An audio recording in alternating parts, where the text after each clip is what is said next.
Bonjour à tout le monde. Nous allons ensemble continuer le show du vendredi. Et avec l'aide de Hachem, essayer d'extraire de cette paracha de Vayishlach Yaakov Malachim du Moussa, seulement du Moussa. Vayishlach Yaakov Malachim Lefanav, Yaakov envoie des anges devant lui. El Esav Ahid, à son frère, vers Esav son frère.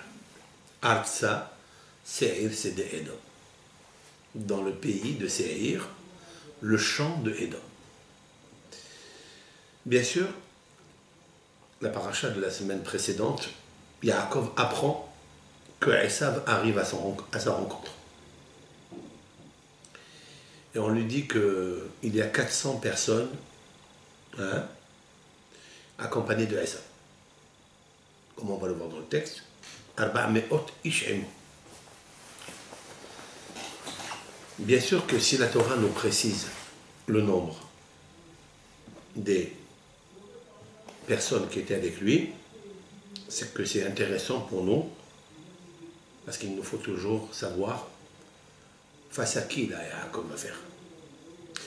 Le Yaakov, c'est tout le monde qui représente Yaakov. Le Ham Israël. Chacun s'appelle Yaakov dans ce monde.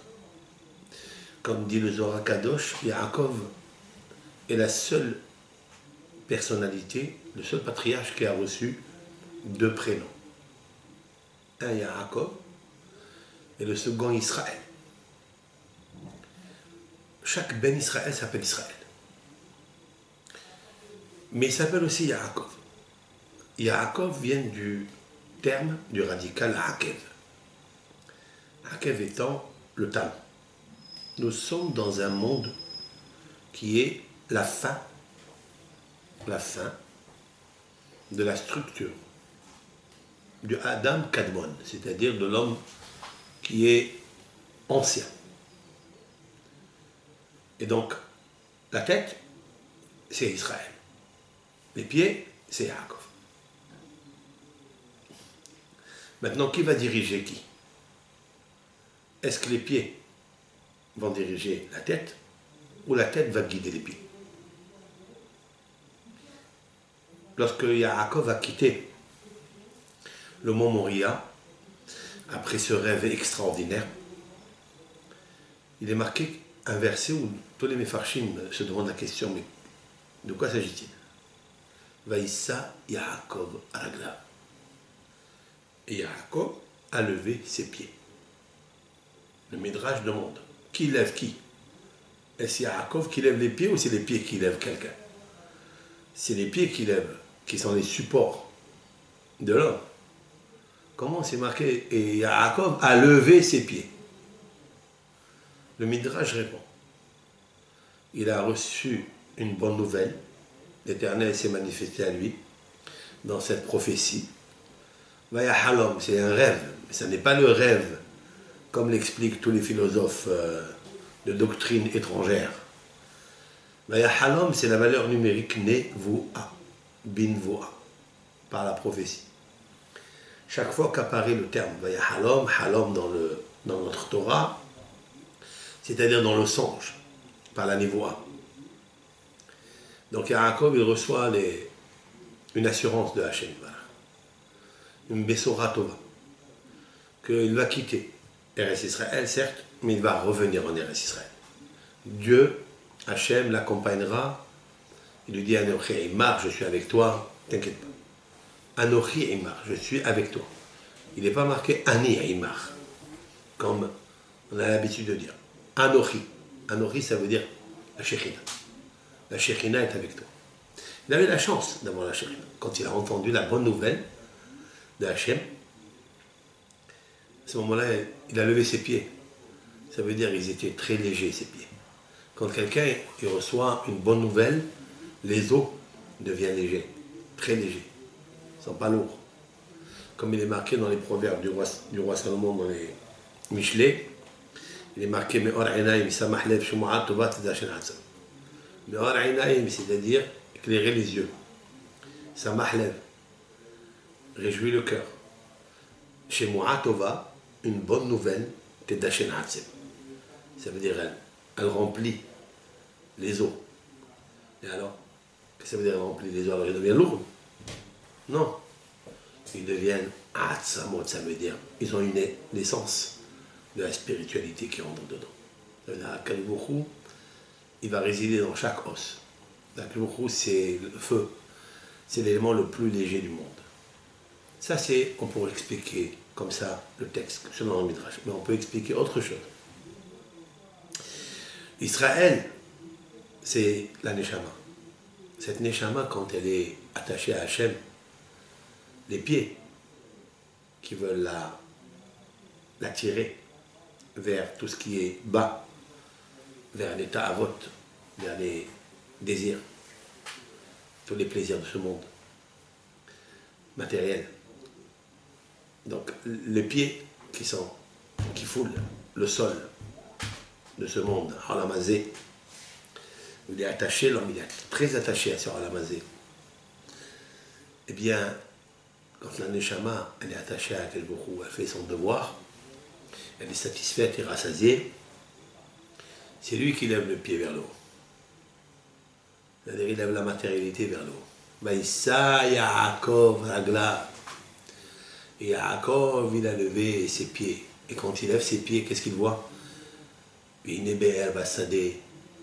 voit un puits dans le champ. Il voit 3 troupeaux.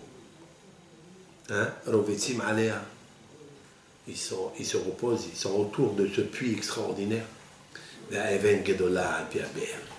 y a une grosse pierre sur le puits. De quoi s'agit-il? Il y a 6 explications dans le Midrash. Je vais retenir une. Le BR, c'est la Torah. Le BR, c'est le spirituel. D'accord? Il y a autour de ce BR-là, les dirigeants d'Israël. Am Israël. Tous les dirigeants du Am Israël. Ils veulent donner à boire au troupeau. Le troupeau, c'est les bénis Israël. Ce sont les élèves. On va leur donner à boire. Mais ils n'arrivent pas. Parce qu'il y a une grosse pierre. Even Gedola Apiaber. Une très grosse pierre. Sur le puits. Comment faire? Yaakov, il sait que le puits, il y a beaucoup d'eau. Il sait que la pierre, elle est très difficile à enlever. La pierre, c'est le Tzerara. La pierre, c'est le Tzerara, mais il est grand. Even Gedola, elle est grande. Elle est importante. Akadosh Baruch Hu, il a mis cette pierre sur le puits du Beth Knesset. Quand tu veux aller à la synagogue, on t'empêche. Le Tzerara, il te dit, il fait froid. Il y a la grêle dehors, il y a la neige dehors, ça glisse. Tu fais toutes les astuces. Il a toutes les stratagèmes pour t'empêcher d'y aller puiser de l'eau du puits du Beth Knesset, du Beth Midrash, de l'étude de la Torah. De la Torah elle-même. La Torah est un grand BR.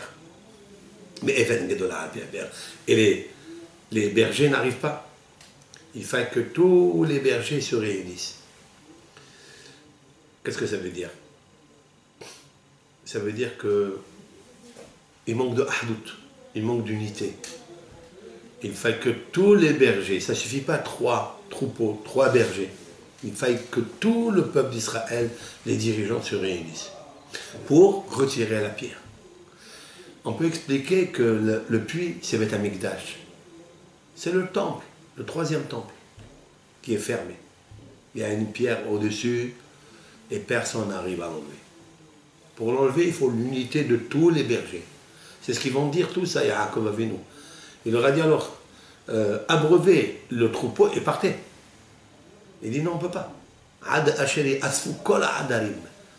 Jusqu'à ce que se réunissent tous les bergers. Il y avait 100 bergers dans cette ville, on ne peut pas. Ils ont mis une pierre tellement grande. Aujourd'hui, le Beth Amikdash n'est pas construit. Pourquoi?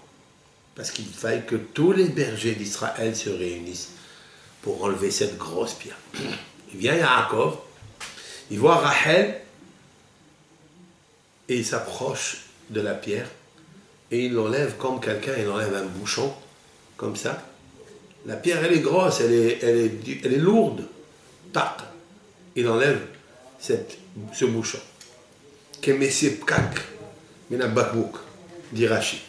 Vaïgal est à Even. Vaïgal, ça veut dire il a roulé la pierre. Mais pourquoi? Une seule personne? Oui. Une seule personne qui est puissante. D'où il vient? Il vient de l'étude de la Torah de Shem Va'ever. C'est quelqu'un qui est dans le puits de la Torah. Il est à Be'er Sheva. Il est à Be'er Sheva. Là-bas, dans Be'er Sheva, dans cette ville, qui aujourd'hui existe en Israël, il y avait une grande yeshiva. La yeshiva des deux maîtres incontestés, Shem Va'ever, qui ont traversé l'époque de Noah, des déluges, de Sédom, etc. Et ils sont là. Ça veut dire que c'est une académie où on enseignait deux choses. Que les deux points faibles, qui sont l'égoïsme, comme Sédom, l'adultère et la luxure, comme Maboul, la génération de Maboul, chacun représentait une qualité, un personnage qui avait cette maîtrise, qui a dompté, qui a maîtrisé les pulsions de la débauche. Et l'autre a maîtrisé les pulsions de l'ego, c'est-à-dire de penser qu'à soi. Shem Va'ever. Yaakov est allé étudier ces deux notions-là. Il a approfondi pendant 14 ans, il a étudié un tour. Il arrive avec une puissance. Mais sa force, c'est quoi? C'est d'unir tout le corps avec lui pour soulever la pierre. Il ne suffit pas de réunir les dirigeants. Il faut réunir tous les dirigeants avec un seul cœur et avec un seul corps. Comme les bénis Israël, quand ils ont reçu la Torah, un seul corps et un seul cœur. Yaakov avait en lui le Israël et le Yaakov, la Neshama, et son corps était en fusion, une fusion parfaite. C'est la raison pour laquelle il est arrivé à soulever la pierre. Et c'est le Mashiach Tzidkenu. Mashiach Tzidkenu aura une force où il va lever ses pieds. Il va lever ses pieds. Vaïssa Yaakov Raglav.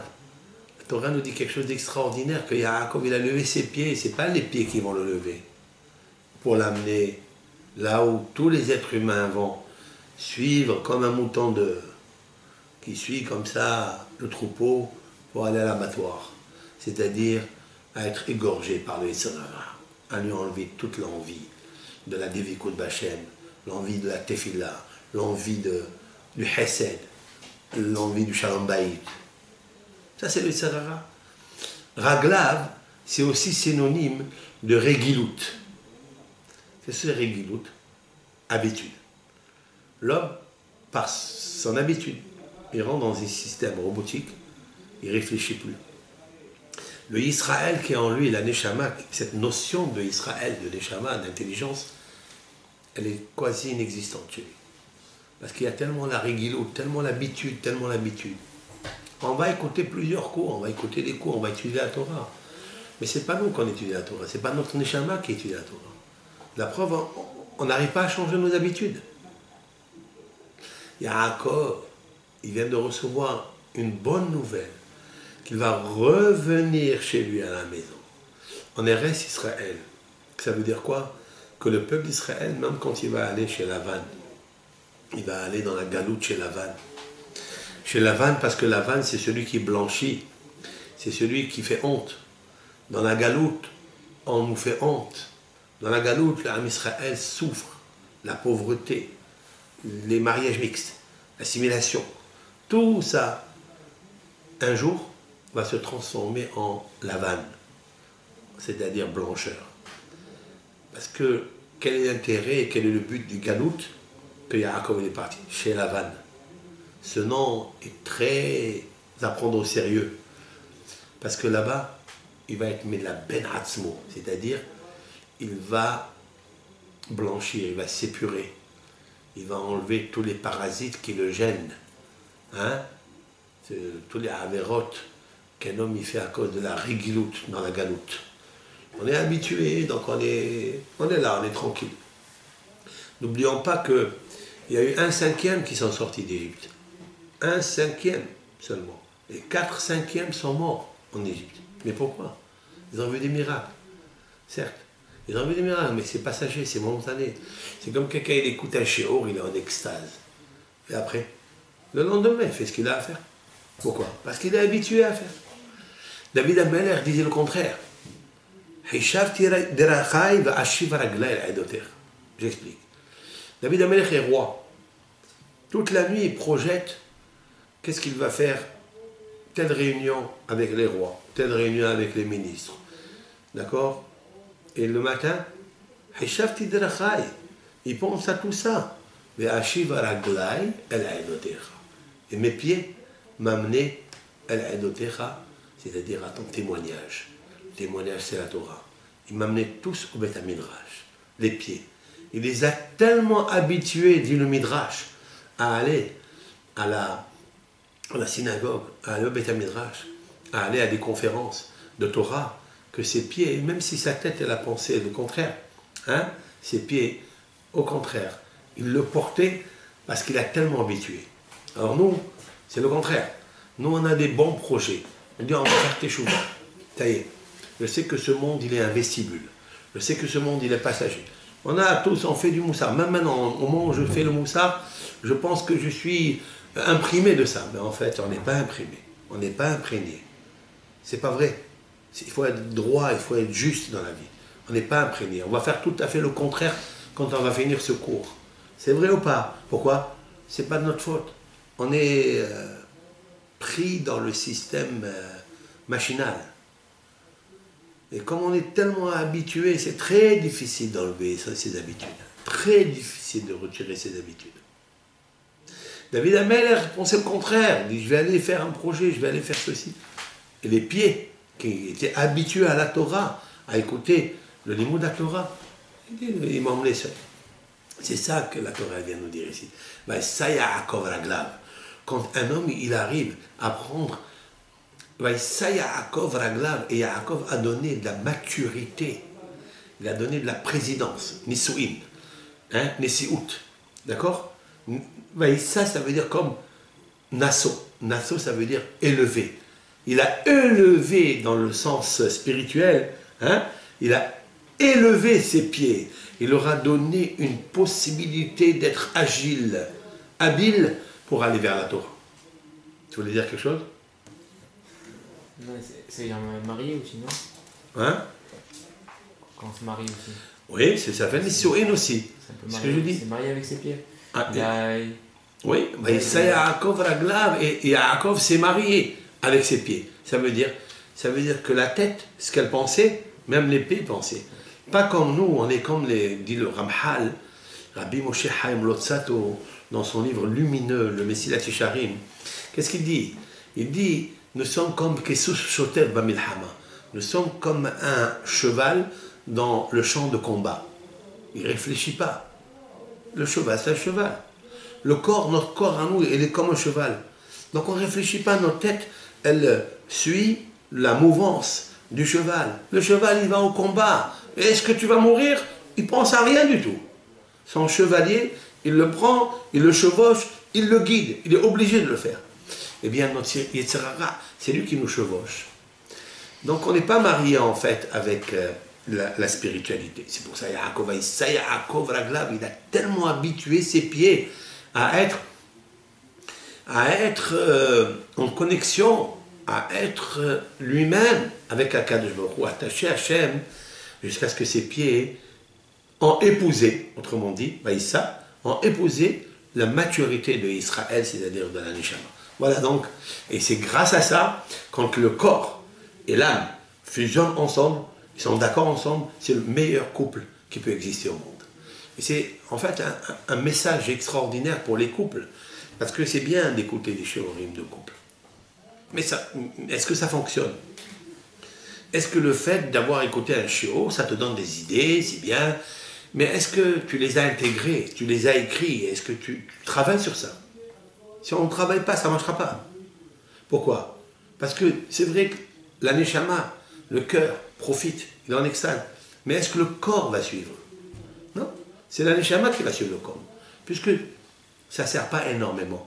Si on ne travaille pas personnellement à infliger au corps d'épouser le texte, d'épouser le conseil des hachamim, ils nous disent tel et tel, de suivre une feuille de route, ça ne marchera pas. Ça revient. Les histoires reviennent. Donc, il faut travailler sur ce sujet-là. Et avec ça, on peut retirer la pierre qui nous gêne. On peut retirer la pierre, aller dans l'eau, prendre de l'eau. Tu as soif. Ta neshama, elle a soif. Tu ne lui donnes pas à boire. Tu n'étanches pas la soif de la neshama. Elle a envie. Mais quoi, elle est assoiffée à quoi, cette neshama? Elle est assoiffée au plaisir matériel. Hachem Yitbarach, il nous a mis des tentacules, des tentations de partout, des pièges, des embûches, de partout. Tout ça pour t'éloigner du but final. Et le but final, Mahuvato be'olamo, comme demande le Ramhal dans Messilat Yisharim, son livre lumineux, sorti de la rectitude. Mahuvato be'olamo. Quel est son devoir dans ce monde? Donc quoi il doit mettre sa vision, sa réflexion sur quoi? Il ne sait pas. On sait très bien que c'est un monde... Il n'y a pas 1000 personnes où tu ne trouveras qu'une parmi elles, parmi ces 1000 personnes. Que ce monde lui trouve une satisfaction complète. Satisfaction, il n'y en a pas. Rassasiement, il n'y a pas. Alors que nous, c'est ça le travail de l'homme. Il doit travailler. S'il ne travaille pas, il n'aura rien. C'est un travail laborieux. Adam le amal yulad. Un homme est né dans ce monde pour travailler. Le amal, c'est faire des efforts. Et il faut investir tous les efforts pour les devoirs du cœur. Alève. Yaakov a pris toutes ces habitudes que les gens ont, il les a transformées. Il leur a donné une maturité, il leur a donné une réflexion. Mais il fallait combattre. Une fois qu'on a ça, on peut lever les embûches. Les embûches, c'est le Tserara, c'est la pierre, la grosse pierre qui est sur le puits de la Torah. Ouvre tes yeux. En fait, plus profondément et plus simplement, ici, dans les yeux et dans les oreilles, dans la bouche et dans le nez, il y a des pierres. Il y a des grosses pierres qui t'empêchent de regarder le Hémet. Un homme, il s'est fabriqué, parce qu'il a vu des mauvaises choses, il s'est fabriqué sur ses yeux, Even Gedola, Alpi HaBR. Vous savez ce que ça veut dire? L'œil. Quelles sont les lumières dans l'œil? Qu'est-ce qu'un homme, il peut regarder les merveilles de Hachem avec son œil?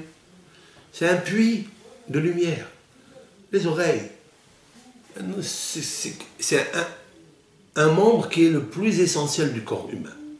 Comme dit la Mishnah, que si quelqu'un il a assourdi son camarade, il doit lui payer le prix entier de son corps.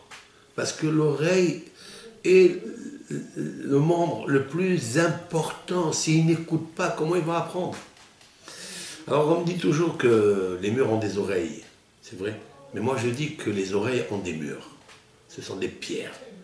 Même quand vous dites des choses matures, mûres, vous murmurez des choses mûres. Eh bien, il n'est pas mature pour écouter. Pourquoi? Even Gedola al-Piaber. Parce qu'il y a une grosse pierre sur le mur, ici, dans l'oreille. C'est un grand puits de connaissances.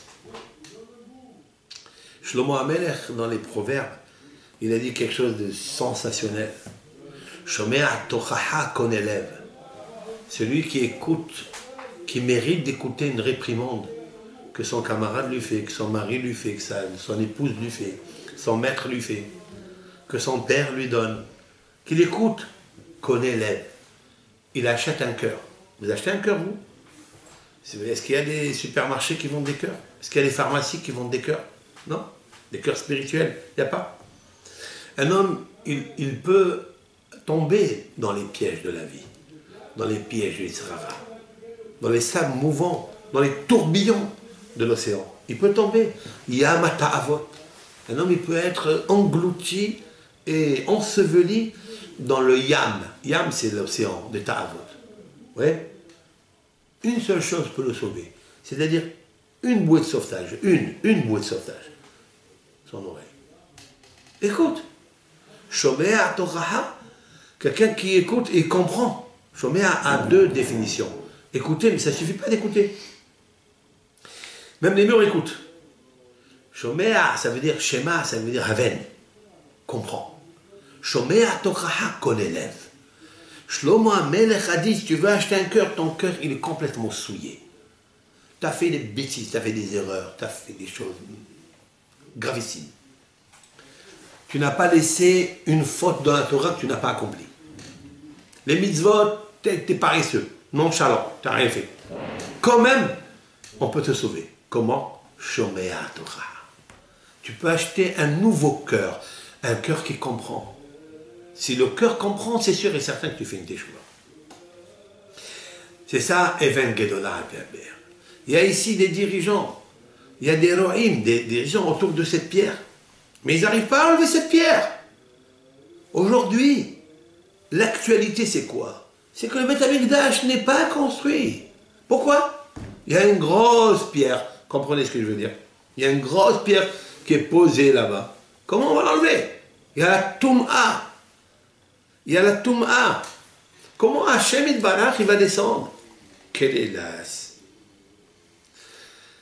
la recette?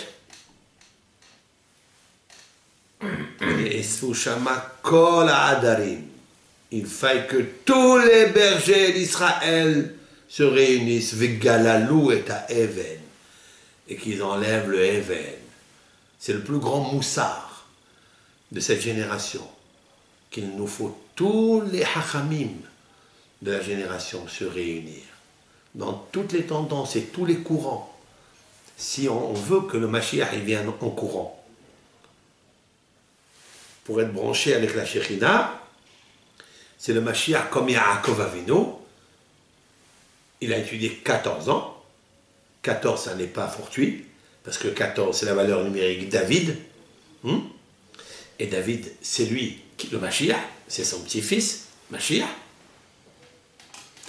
Eh bien, on se réunit tous. Quand on va se réunir tous, on n'a pas besoin que nous, on enlève la pierre. Le Mashiach Yaakov, il vient et il fait ça. Hop là, il l'enlève. Parce que lui, il est dirigé par Akadosh Baruch Hu. Toute la puissance de Mashiach, elle est attachée avec Akadosh Baruch Hu. Son corps, son âme, les 5 dimensions de l'âme sont attachées avec. Ça va? Maintenant, Yaakov Avinu, il a créé 12 Shevatim. Voilà. Puis il a eu Yosef. Lorsque Yosef est né, Yaakov, il dit à Lavan, maintenant, ça y est, je vais partir chez moi. Mais il entend que Esav, maintenant il a forte affaire avec Esav. Qu'est-ce qu'il fait? Et il envoie des malachim, d'accord? Des anges, ça veut dire des ambassadeurs, des émissaires. Bien sûr que Rashi nous dit quelque chose d'extraordinaire. On va faire Rashi. Et en fait, on va dire le Midrash directement. Dans le Midrash à gauche là-bas. Malachim. Malachim. Yaakov, il envoie des malachim. Les fanav, devant lui. C'est-à-dire, El Esav. Un Esav vers Esav Ahil, son frère. On ne sait pas que c'est son frère. On sait que Esav c'est son frère. Pourquoi la Torah nous ajoute Ahil? En fait, les plus grands malachim que tu peux envoyer à quelqu'un pour faire la paix avec lui, c'est quoi? Ahim. C'est de lui dire tu es mon frère. Vraiment tu es mon frère. Voilà le premier mot que Yaakov il envoie dans la bouche des anges qu'il envoie, des émissaires. Ahim. Ahim. Dites à mon frère que je suis son frère. Ahim. Tu es mon frère, tu es mon frère, tu es mon frère. Artsa Seir, dans le pays de Seir. Hein? Dans le texte. C'est pourquoi la Torah a investi tellement de mots pour nous dire où Esav est. Artsa Seir, dans le pays de Seir. Parce que vous savez très bien que le pays de Esav s'appelait Seir. Oui? Pourquoi il s'appelait Seir? Parce que lui-même il est Seir. Seir ça veut dire poilu. poilu. Quand Esav est né, il était poilu. Il avait donc une peluche, comment on appelle ça? Un manteau de cheveux, de poils. Sédé Edom. C'est quoi Sédé Edom? Le champ de Edom. Mais pourquoi toutes ces précisions? Pourquoi? Explique un maître qui a vécu il y a, on va dire, 400 ans, à Vilna. Il s'appelle Rabbeinu Hachach. Il a écrit un livre. Il a dit que Esav, comment il a fait pour ne pas oublier la haine qu'il avait sur Yaakov? Qu'est-ce qu'il a fait, Yaakov? Il lui a pris le droit d'aînesse. Comment il lui a pris le droit d'aînesse? Avec le plat de lentilles. Le plat de lentilles, comment il s'appelle? Adom. Adom, donne-moi ce plat de lentilles qui est rouge. Et gave-moi. Adom. C'est quoi Seir? Comment Yaakov lui a pris les bénédictions? Il est rentré avec les poils. Ouais, Seir. Il a dit ces deux choses-là. Esav, il a appelé sa ville, son pays, il a appelé Seir, pour se rappeler du manteau de laine que Yaakov a fabriqué pour rentrer prendre les bénédictions, et Sédé Edom, Sédé quand il est revenu des champs, il y a Esav Mina Sadé Veouayef, il est venu, qui était fatigué, Edom, et le plat de lentilles, qui s'appelle Edom, pour se rappeler que jamais il va oublier ce qu'il lui a fait à Yaakov. Mais pour amadouer toutes ces forces négatives, comment il fait? Ahiv, mon frère. Maintenant, regarde le Midrash. Malachim, Pirouche Malachim. Qu'est-ce que l'explication? Quel est le sens de Malachim? Parce que chaque fois que la Torah elle parle de Malachim, ça veut dire les anges. A priori, c'était des ambassadeurs qui étaient en chair et en sang. Qu'est-ce qu'il a fait Yaakov Avinu?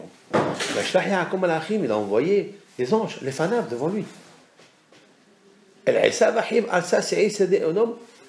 veut dire, Rashi explique, Malachim Mamash, des vrais anges. Rashi le tire du Midrash, le Midrash dans Bereshit Rabbah, il dit que c'est normal que Yaakov il envoie des Malachim, mais est-ce que les Malachim se présentent à lui comme il veut? Oui. On a vu que la servante de Sarah, elle a eu 5 fois une révélation d'un ange. Ça veut dire qu'elle était tellement haute, elle qui était la servante de la maison de Sarah. Nous avons vu que Eliezer, ouais, lui aussi, il a eu 3 fois les anges qui l'ont accompagné pour aller chercher Rivka. Comme dit le texte, nos sages l'ont extrait d'un texte. Après, nous avons Yosef Hatzadik. Il a eu 3 fois une révélation des anges, la plus grande raison. Yaakov, qui est l'essentiel de la maison, qui est le patriarche de tout ce que je viens de citer maintenant, qui est l'essentiel de la création du monde. Parce que Yaakov, il représente le Emet, il représente la Torah. C'est sûr et certain que Yaakov Avinu, il a reçu des malachim. C'est ça qu'il envoie. Le Midrash, il demande par la suite, pourquoi il était obligé d'envoyer des anges? Et là, il dit, il a voulu envoyer des ambassadeurs, des émissaires, corps et âme, des hommes. Il n'y avait personne qui a accepté de partir. Ils avaient peur de Esav. Qu'est-ce qu'il a fait? Eh bien, il a envoyé les anges célestes. Hein? Maintenant, qu'est-ce qu'il veut Yaakov Avinu? Qu'est-ce qu'il cherche Yaakov Avinu? Le Midrash continue. Bishvil ma shelah. Pourquoi il les envoie? Quel est le but? Pourquoi il les envoie? Tanu Rabbanan, nos sages nous enseignent. Bishvil hamisha devarim, pour 5 choses, 5 raisons. Shalah Yaakov al-Achim el-Isa. Yaakov a envoyé des anges à Isa. Leda, pour savoir im hamato, c'est-à-dire si sa colère, shachacha mimenu, elle s'est un petit peu atténuée. La colère, c'est du feu. est-ce que ce feu s'est un petit peu éteint? Imla, sinon. Il veut savoir s'il est fort ou il est faible. Est-ce qu'il est armé? Est-ce qu'il a une armée et il a des épées? Imla, sinon. Aussi, les hasirkin ato ve'evato bidvarim rakim. Voilà où j'arrive. Aussi, pour enlever, essayer de retirer kin ato, c'est-à-dire sa jalousie, sa vengeance, ve'evato, sa haine, bidvarim rakim, avec des paroles tendres. Car il y a chez Nehemar, comme il est marqué dans les Proverbes du roi Salomon, chapitre 15, verset 1, il est marqué Ma'ane rach yashiv hema. Une réponse tendre, elle peut apaiser une colère. Léodio, c'est pour savoir que Shem Sheu Yotse Likrato, Kach Yotse Likrato. Il dit, il a voulu lui dire, écoute, toi tu arrives à ma rencontre, moi aussi je viens à ta rencontre. Choisis ce que tu veux. Si tu veux la guerre, je suis prêt. Si tu veux la douceur, je suis prêt aussi. D'accord? Alors, ici, on voit quelque chose d'extraordinaire, que Yaakov Avinu a choisi de parler tendresse avec Esav. La haine de Esav était tellement grande, Vaïstom Esav et Yaakov. C'est marqué dans la parashat Toldot que Esav a et Yaakov. Vaïstom, ça veut dire qu'il avait une haine farouche sur Yaakov. C'est fini. Il ne peut plus l'enlever. Et quand même Yaakov va essayer de prendre le conseil que tout le monde doit prendre. Chaque être humain, chaque couple, doit prendre, chaque père de famille, pour l'éducation de ses enfants, pour l'éducation de soi-même, pour que règne dans la maison l'apaisement. Qu'est-ce qu'il faut? Ma'anerach yashiv hem. Tu peux avoir un époux coléreux, tu peux avoir une épouse coléreuse. Ça arrive. La plupart, elles sont comme ça. Elles leur viennent parce qu'elles se sentent toujours très basses, dans la côte. Elles ne se sentent pas toujours en bas. C'est-à-dire retirées. L'Éternel, quand il a voulu créer la femme, il l'a créée par le flanc. Menatsela, ici par le flanc. Donc elle va lui faire des flancs toute la journée. D'accord? C'est pour ça qu'il doit lui demander, prépare-moi des flancs, s'il te plaît. Au lait. Des flancs au lait et fromage. Pourquoi? Parce que l'os, il est blanc. La lumière. C'est là que l'os. Elle est toujours tsnoua, elle est toujours... même quand elle naît, si on comprend la psychologie de la femme, on peut réussir. Parce que le kaas, la colère, il lui vient justement de là. Parce qu'elle cherche à être appréciée aux yeux de son mari. C'est connu, c'est Hazal, Haramim on dit ça. Et le mari doit connaître ça. C'est à lui. En fait, le mari, il a pris une partie de lui, mais qui est cachée. Qui est très cachée.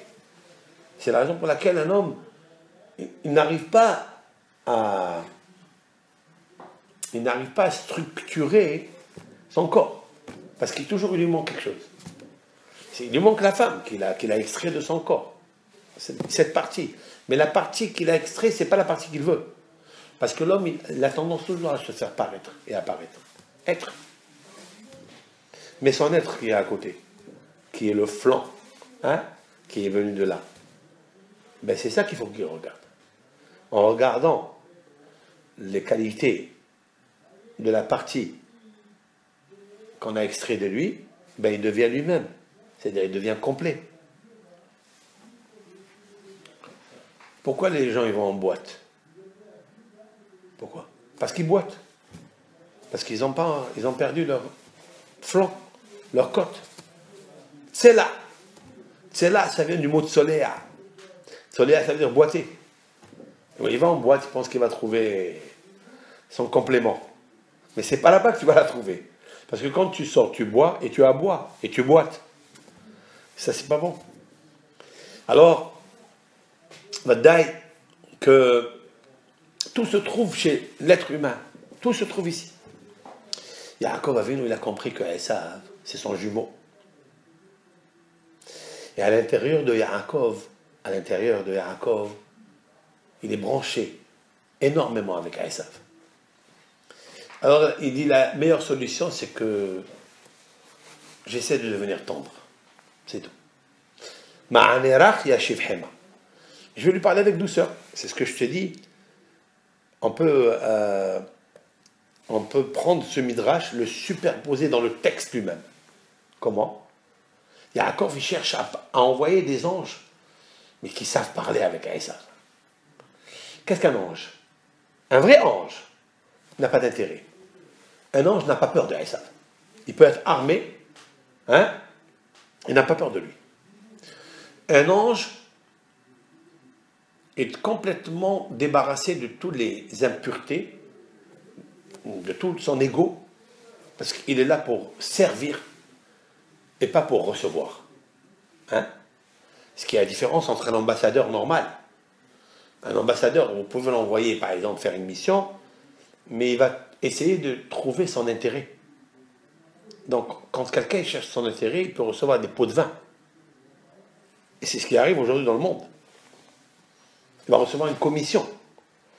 Parce que la personne avec qui il va avoir affaire, soit il a peur de lui, soit il essaie de lui plaire, peut-être il ne lui a pas assez plu, peut-être il n'a pas assez flatté, il n'a pas fait assez de câlins pour obtenir le sourire de lui et bien sûr la commission. Et c'est ça que Yaakov, il avait peur. Et c'est pour ça que les personnes, ils ont dit non, on ne peut pas. On a peur de lui. Ça veut dire on a peur de lui. On a peur de faire mal la mission. Et infirmer ce que Yaakov attend de nous. Le but de Yaakov. Il a envoyé des malachim. Un malach n'a besoin d'aucun homme. Il est relié avec Akadosh Baruch Hu. Et cet ange-là, d'où il est sorti? D'où ils sont sortis ces malachim-là? Alors dans le texte d'un paracha de Vayetzi à la fin, Yaakov, il a rencontré des anges Mahanaïm. Hein? Mahanaïm, ça veut dire c'est un camp. Il y avait des malachim qui montaient, qui descendaient. Hein? Il les a rencontrés. Mahanaïm. Il a appelé l'endroit Mahanaïm. Dans la valeur numérique 148, comme les versets de la paracha. Il y a eu 148 versets dans la paracha de la semaine précédente, Vayetzi, et c'est ça Mahanaïm. Ça c'est le texte que Rashi, tout le monde apporte. Mais avec l'aide de Hachem, d'après ce que j'ai dit la semaine dernière à Radio JM, avec l'aide de Hachem, avec sa permission d'ailleurs, Yaakov, chaque juif qui s'appelle Yaakov, qui vient dans un monde ici, très bas, où les tendances, les tentacules, les tentations abondent, hein, et quand même un homme, il brise son caractère. Il peine et il étudie des Tehillim. Il peine et il fait une mitzvah de Bikur Holim. Il peine, il fait des efforts. Hein? Et il étudie la Torah malgré que c'est difficile. Il revient du travail. Quand même, il prend un livre et il essaye de lire un petit peu, de raviver et étancher la soif de son âme, parce que c'est ce qu'elle désire. À chaque mot qu'il dit, chaque geste qu'il fait, il crée un ange. Comme c'est marqué dans les maximes de nos pères. Kol ha'oseh mitzvah achat, konelo sanegor echad. Tout celui qui fait une action, une bonne action, un commandement positif, il acquiert un défenseur. Et tout celui qui fait une avera, il acquiert un accusateur. Yaakov Avinu, il a créé des milliards de défenseurs. Des milliards. C'est ça qu'il dit. Yaakov Malachim, à lui, les fanav. C'est quoi les fanav? Les fanav, ceux qui lui appartiennent. Panav, vous savez que chaque fois qu'on dit panav, c'est ratson, c'est-à-dire la volonté. Quand quelqu'un, il a brisé la mauvaise volonté de la paresse, de la jalousie, et il a fait une bonne action, qu'il l'a surpassé, hein? Eh bien, il s'est imbibé, il s'est imprégné d'une énergie. Cette énergie, elle sécrète une kedusha. Cette kedusha, elle crée un ange. Ceux-là, ces anges-là, qui sont pratiqués par les mitzvot, ils n'ont pas peur de Esav. Et c'est des mitzvot qui sont faits tellement les Shem Shamayim qui peuvent parler à Esav, sans recevoir aucun intérêt. Ils n'attendent rien de lui. C'est ça qu'il a envoyé à Yaakov. Et c'est relié avec le moussard que nous avons dit la semaine précédente. Il a pris les pierres précieuses de l'endroit, c'est-à-dire ce qui se trouve à Makom avec Akadosh Baruch Hu, qui s'appelle Amakom. Là où tu mentionnes mon nom, dit l'Éternel, là-bas je viendrai et je te bénirai. C'est un pasouk.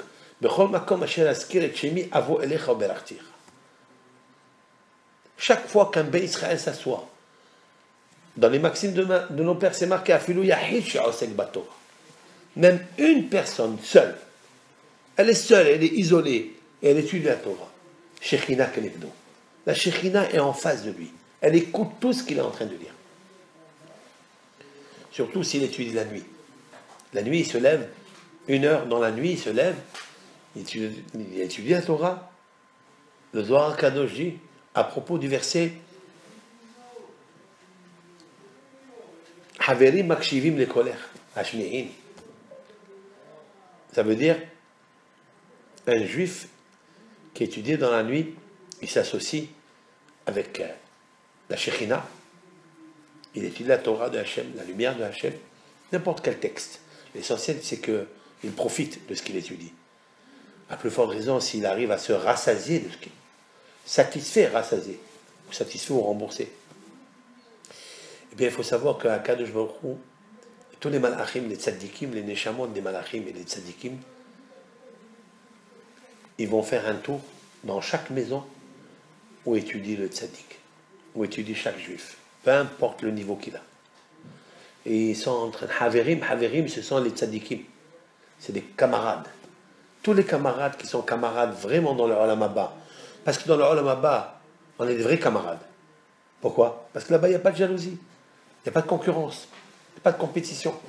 C'est fini avec ce monde de Sheker. Là-bas, c'est le monde de Olam HaEmet. Le Olam HaEmet qu'il a préparé ici dans ce Olam, et bien là-bas, tous les Haverim, ils font une Haboura, ils font un groupe, ils s'assemblent, se ressemblent, et ils écoutent la personne ici dans ce bas monde, qui normalement il doit aller dormir, il doit aller se reposer. Et lui, qu'est-ce qu'il fait? Eh bien, il arrête 1 heure, et il le consacre 1 heure de sommeil, il consacre à l'étude de la Torah. Il dit, mais comment est-ce possible que cet être humain-là, qui vit dans un monde de sheker, un monde de mensonges, il prend 1 heure d'étude de la Torah, il étudie, personne ne le voit, personne ne sait. Quelle joie tu procures à Akadosh Baruch Hu. Et la récompense est insoupçonnée. La récompense est incommensurable pour ça. Il y a des pages et des pages du Zohar Kadosh, un peu de partout, dans la majorité du Zohar Kadosh, qui parlent de ça. L'étude de la nuit. Ce qui confère à l'homme que le matin, dans le jour, il y a un fil de bonté, de grâce qui est suspendu devant ses yeux. Tu écoutes? C'est magnifique. C'est ça, Vaishlah Yaakov Malachim Lefanav. Yaakov, il envoie des anges qu'il a créés lui. El Esav Ahiv, même son pire ennemi. Pourquoi? Ahiv, son frère. Arsa Seir, c'est des Edom. Même que la terre, elle s'appelle Seir. Même que le Sadé, il s'appelle Edom. Ce sont les deux moyens par lesquels Yaakov Avinu, il a destitué les bénédictions que Yitzhak devait donner à Esav. Qu'est-ce qu'il leur dit? Vaïtsav otam les morts, et il leur ordonne en disant Kotomrun, comme ça vous direz l'Adoni les Esav. L'Adoni les Esav. C'est quoi l'Adoni les Esav? À mon seigneur Esav. À mon seigneur Esav. Oh, il lui fait un grand kavod ici.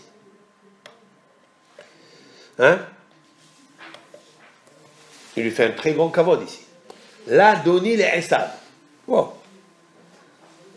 Tu peux comprendre ici de deux façons. Nos sages vont réprimander Yaakov Avinu.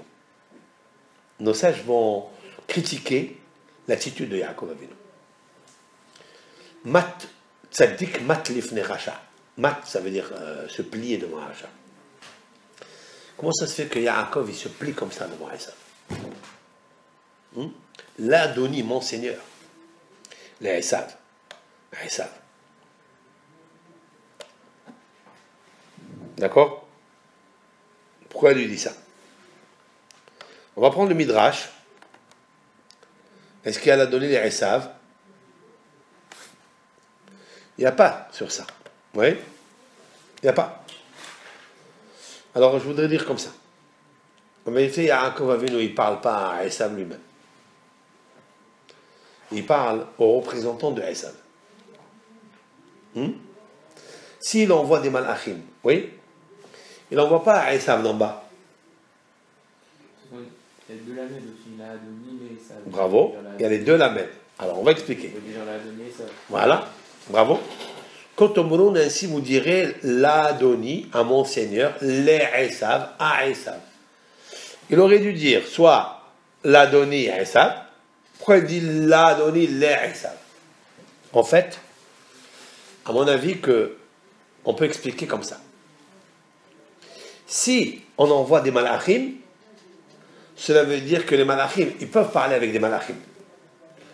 Et comme tout être au monde a son sosie, ange, archéange, qu'on appelle le mazal, qui est dans le ciel, alors, avant de faire la guerre, ou avant d'amadouer la personne qui est en bas, il faut d'abord amadouer le représentant céleste. Le texte, il peut être magnifique. Va être savotam, il leur dit, les mots, on dit, kotomrun, ainsi vous direz, la Adoni, les Esav, au Seigneur qui est le représentant de Esav. C'est pour ça qu'il y a le lamed en plus. Le lamed, c'est la lettre la plus haute de l'alphabet. Ça veut dire son supérieur, qui est le supérieur de Esav. Et avec ça, on répond à toutes les questions. En fait, Yaakov Avinu ne parle pas à Esav. Il parle à celui d'en haut. D'ailleurs, c'est marqué un texte que l'Éternel, il fait d'abord la guerre avec les représentants célestes avant de faire la guerre aux nations. Chaque nation a son représentant céleste. Il y en a 70. Chacune, elle a son représentant, son malach. Et l'Éternel, avant de faire la guerre en bas, il fait d'abord la guerre en haut. Tu écoutes? Et ça, c'était un grand message. Comment les tzadikim, ils arrivaient à amadouer les ennemis d'Israël. C'est un grand message qu'on apprend d'ici. Il ne parlait pas d'abord avec le représentant ici en bas. Il ne parle pas avec le Haman d'en bas, avec le Hitler d'en bas, le Mahshemam. Non. Il parlait d'abord, ils amadouaient d'abord celui d'en haut. L'ange qui est en haut. C'est-à-dire que Yaakov en bas, il a son malach en haut. Esav en bas, il a son représentant en haut, le Esav d'en haut. Il s'appelle aussi Esav. Celui-là il s'appelle Yaakov et celui-là il s'appelle Yaakov. D'où je sais ça? Ben, c'est marqué comme ça. Oui. Sur l'échelle, il y avait des malachim qui montaient, qui descendaient. Certes. Alors plusieurs midrashim. Est-ce que ça représente les représentants des galouillotes, des exils? Ça c'est des midrashim tout ça. Mais il y a un midrash magnifique qui dit comme ça. Les malachim olim vayovdim. Olim ça veut dire ils montent et ils descendent. Normalement, un malach, un ange se trouve dans le ciel. Il n'est pas matériel. Alors d'abord, il descend, et après il monte. Pourquoi il est marqué le contraire? Il montait et il descendait.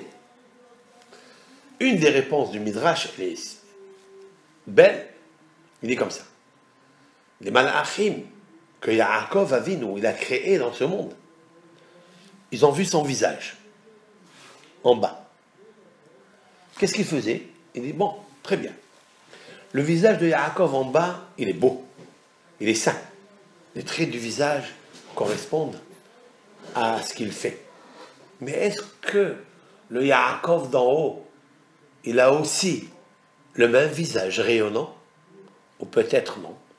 Parce que des fois, on peut paraître le tzaddik, on peut paraître celui qui est le saint, celui qui est le tzaddik, hassid, dans ce monde. Ça, c'est le visage en bas. Mais est-ce que le même visage, il existe en haut? C'est-à-dire, est-ce que ton miroir, il existe en haut? Ça, tu ne le sais pas, toi. Pour ça que c'est marqué. Malachi olim umistaklim bediukno shel ma'ala. Et il regardait le visage de Yaakov en haut. Il voyait le visage en haut, Veyordim, et il descendait, il voyait le visage d'en bas, c'était le même. Quand il est le même, tu peux être tranquille. Il faut savoir que quand ça ne marche pas ici dans le couple, quand ça ne marche pas entre toi et tes enfants, quand ça ne marche pas entre toi et ta femme ou ton mari, il faut savoir qu'il faut regarder d'abord comment ça se passe en haut. Si les visages d'en haut s'entendent, si les visages d'en haut correspondent, communiquent, ils s'aiment, il faut savoir qu'en bas aussi ils s'aiment. Combien de fois un couple se prépare, se prépare à pratiquer le devoir conjugal? C'est vrai? Combien de fois? Et puis, pof, ils se disputent. Ça ne marche pas.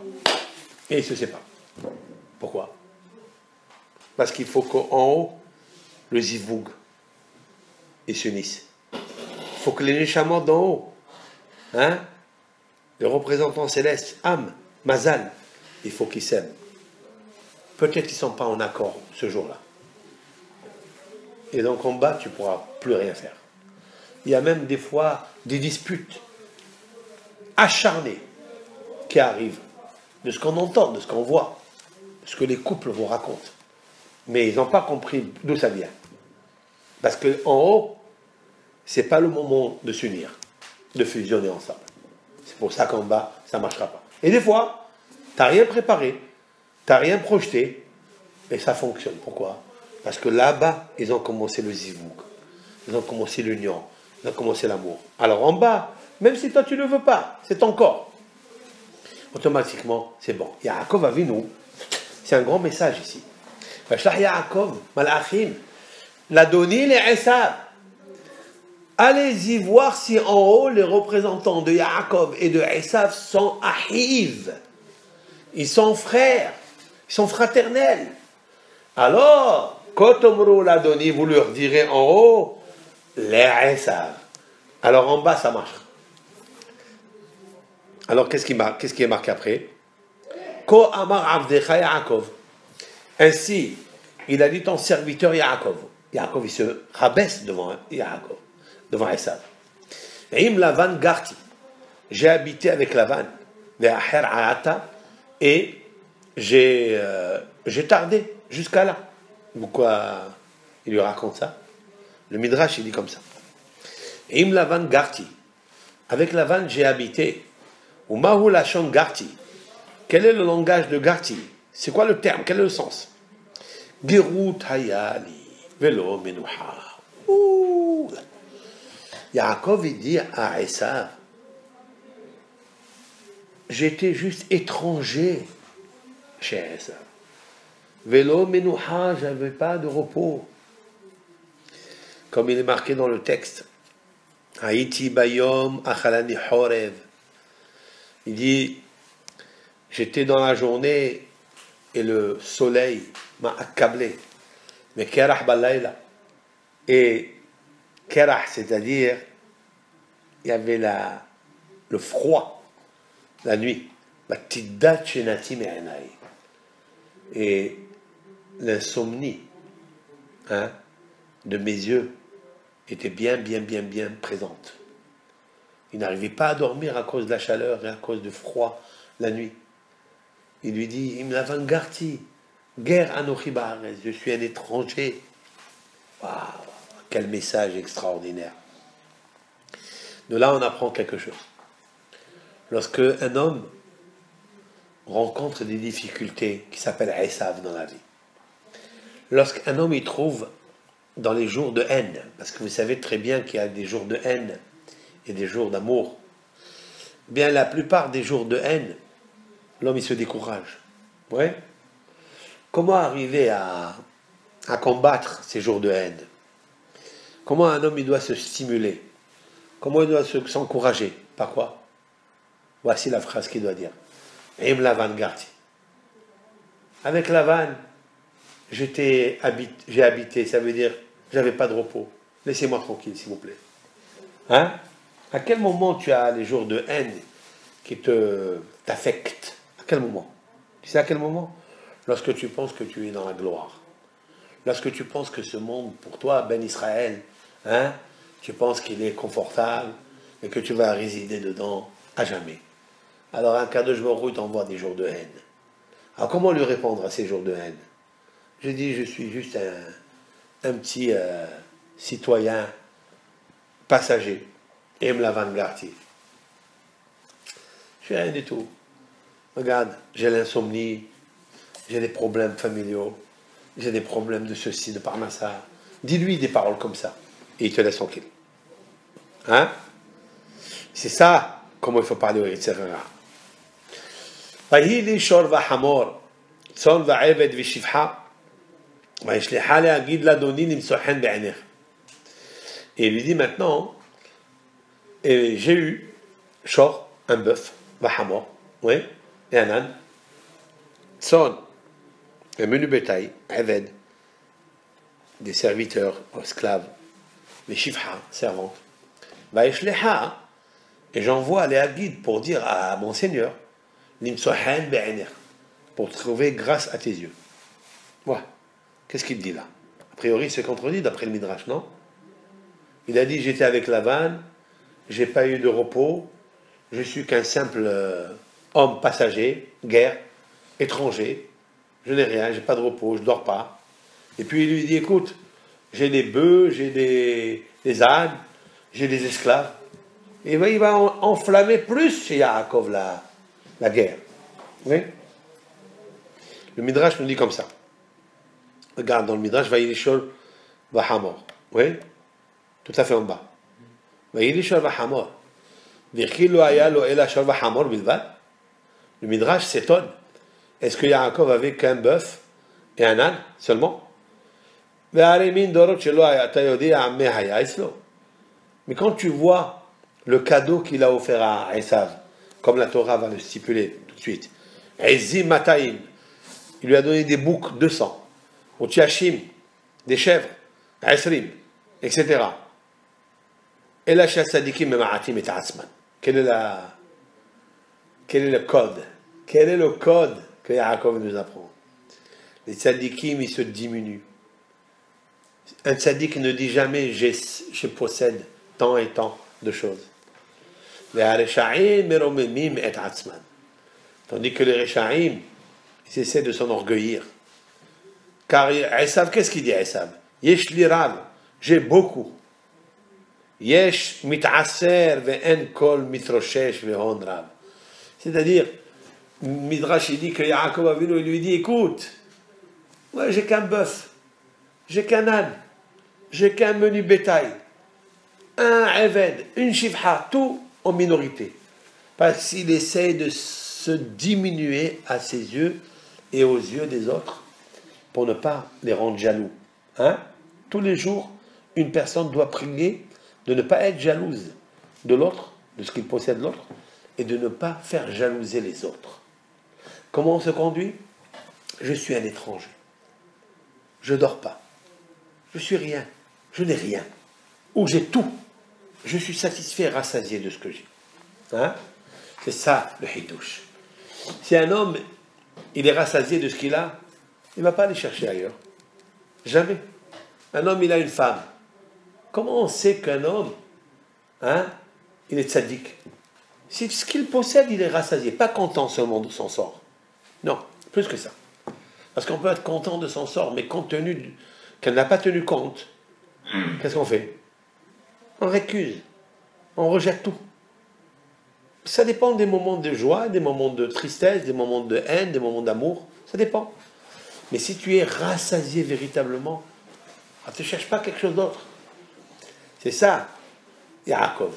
Yaakov n'a pas besoin de dire à Esav, aux forces du mal, qui le guettent, c'est-à-dire aux forces négatives de la haine.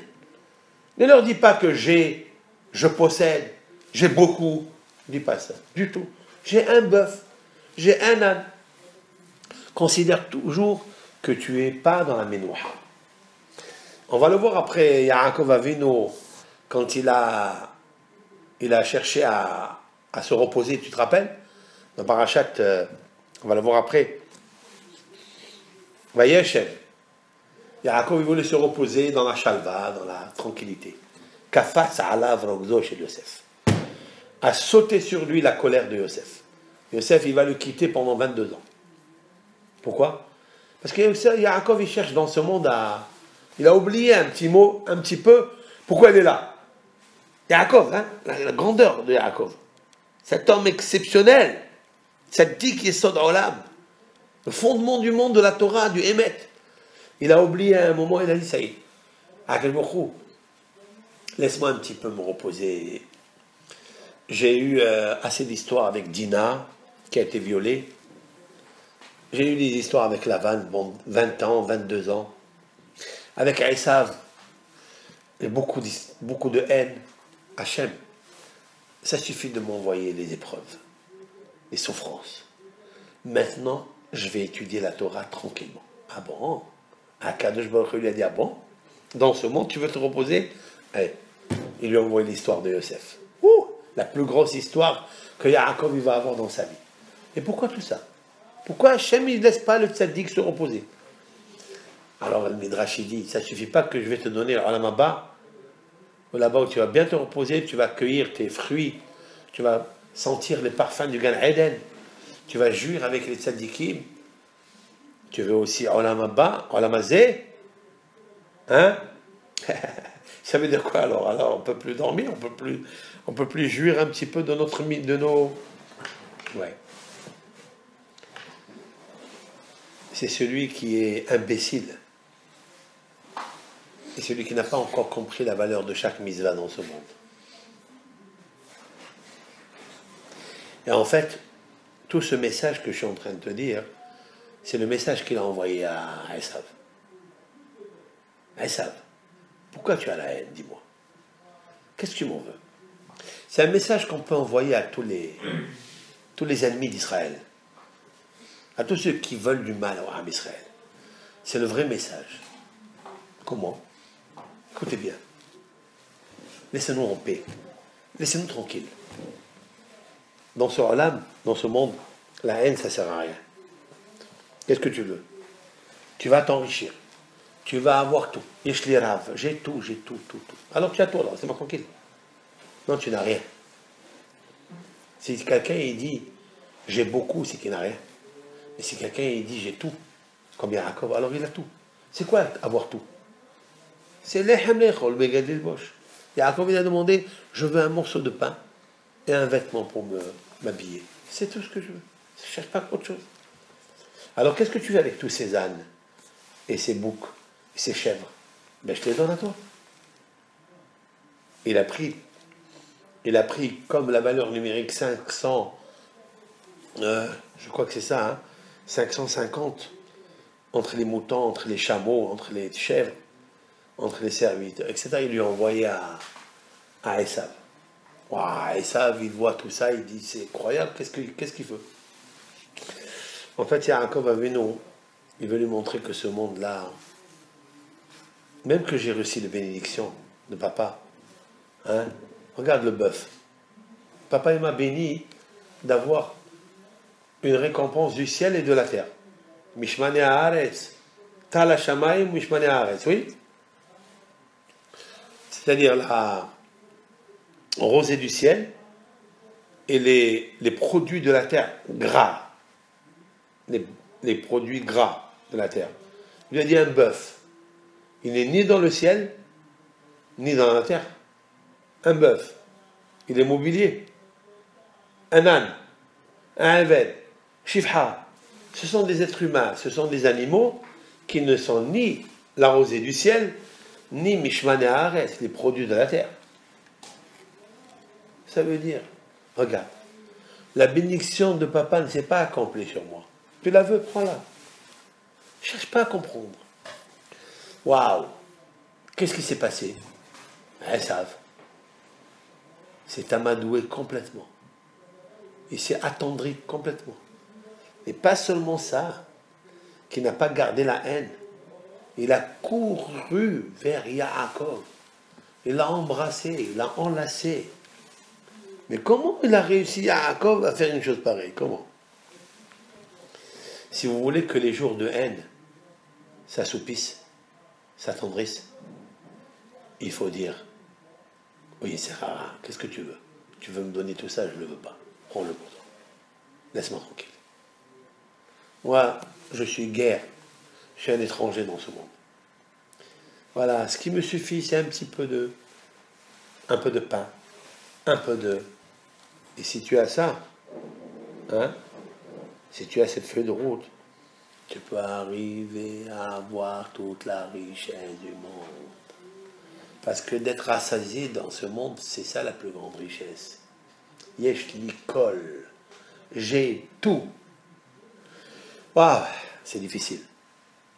C'est un moussard très très difficile à accomplir, très très difficile.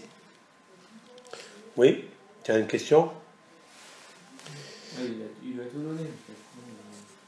Il a tout donné.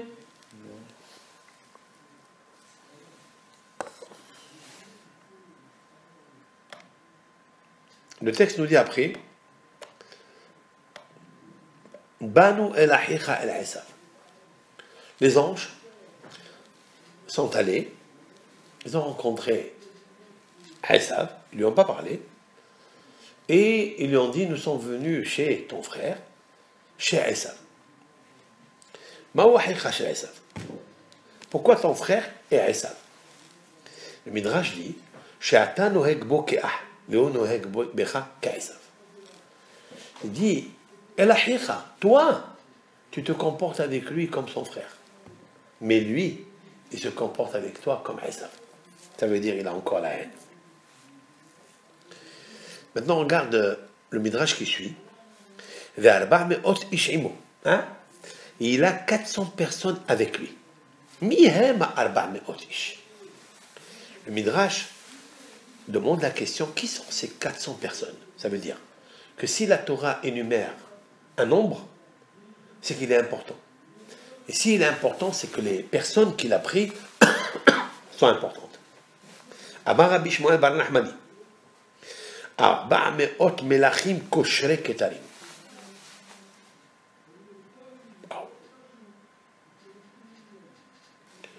Ce sont 400 rois qui portaient sur eux une couronne.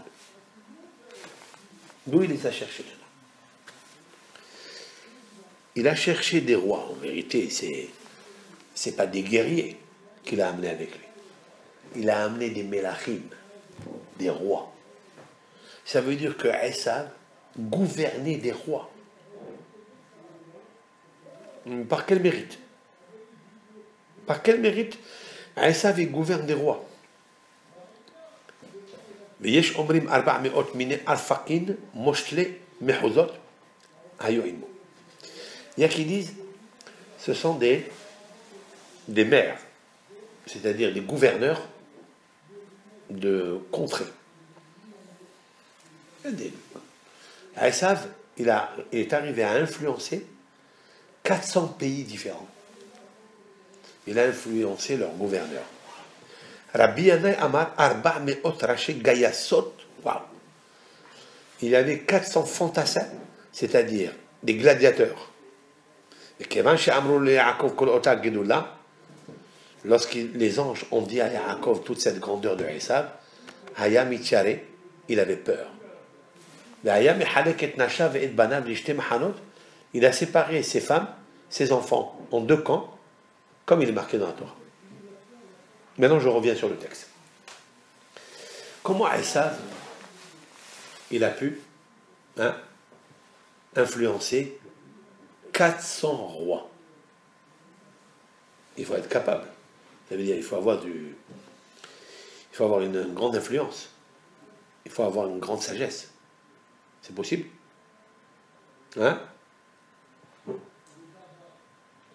Alors, il faut savoir que les kétarim dont on parle ici, les couronnes dont on parle, qu'est-ce qu'une couronne? C'est quoi une couronne? Pourquoi un roi il porte une couronne? Pourquoi? Quel est le but de la couronne? La couronne est synonyme d'intelligence. La couronne est synonyme de chokhma, de lumière. Un roi, à Akadosh Baruch Hu, il ne le met pas un roi comme ça. Non, parce qu'il a des qualités particulières, ce roi.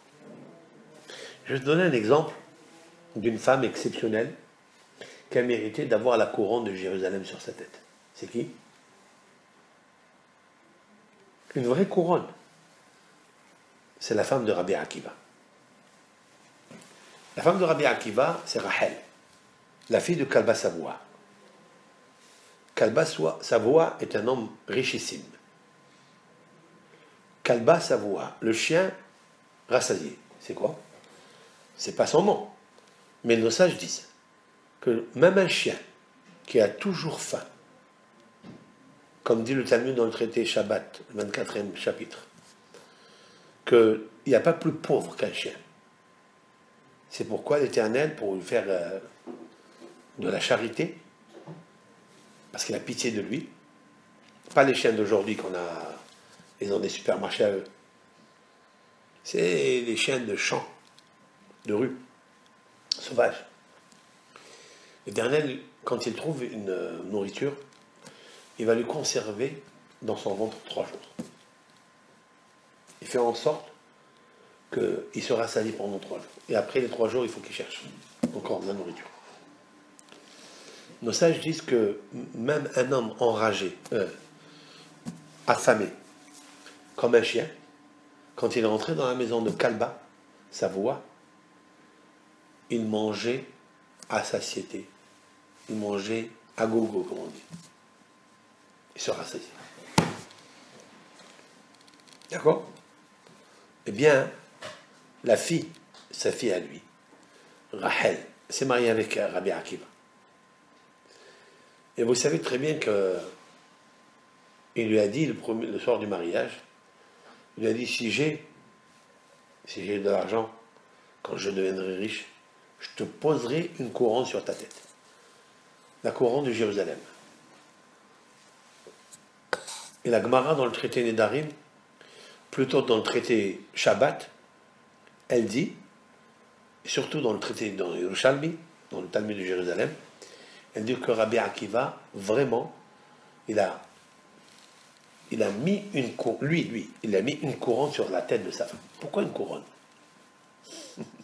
Qu'est-ce qu'il y a avec une couronne? Qu'est-ce qu'une couronne? Une couronne, elle est ronde, de part en part, elle est une seule pièce. Une seule pièce. Cela veut dire que la personne qui mérite cette couronne, c'est une personne unie. C'est une personne équilibrée. Comme un roi. Équilibré. Elle a des qualités exceptionnelles. C'est quoi l'équilibre de l'unité qu'elle avait, Rachel, la femme de Rabbi Akiva? Elle a laissé étudier 24 années sans interruption. Il n'y a pas eu 12 années plus 12 années. Donc, séparation au milieu. Rien. Elle mérite d'avoir une couronne. Parce que cette couronne, elle va de part en part. Ça veut dire que son cerveau, il est une seule entité. Tu comprends? Elles savent. J'ai déjà expliqué dans le cours, dans une des vidéos que j'ai envoyées, que Esav avait du sel dans son cerveau. Il avait un esprit super nucléaire, une intelligence inouïe. D'accord? C'est pourquoi sa tête est enterrée dans la caverne de Marpella. Parce qu'il avait la tête des avotes, il avait la tête des patriarches, la tête seulement. Esav, quand il parlait avec les rois, il arrivait à leur faire teshuva à sa manière. Tu comprends? Ça veut dire, c'est celui qui a été, pour les gens, très calme, qui les ramenait à l'unicité de Dieu, à sa façon, bien sûr. Et Esav, il va reconnaître ici, il va reconnaître que tous ces anges-là qu'il a avec lui, tous ces rois qu'il a avec lui, qui portent les couronnes, il vient dire à Yaakov, écoute-moi bien, regarde qui est avec moi. Est-ce que tu as réussi, toi, d'avoir des élèves qui sont des rois, qui portent des couronnes? Ça veut dire que j'ai encore la chokma, j'ai la... Nous allons ensemble continuer le shiur du vendredi. Et avec l'aide de Hachem,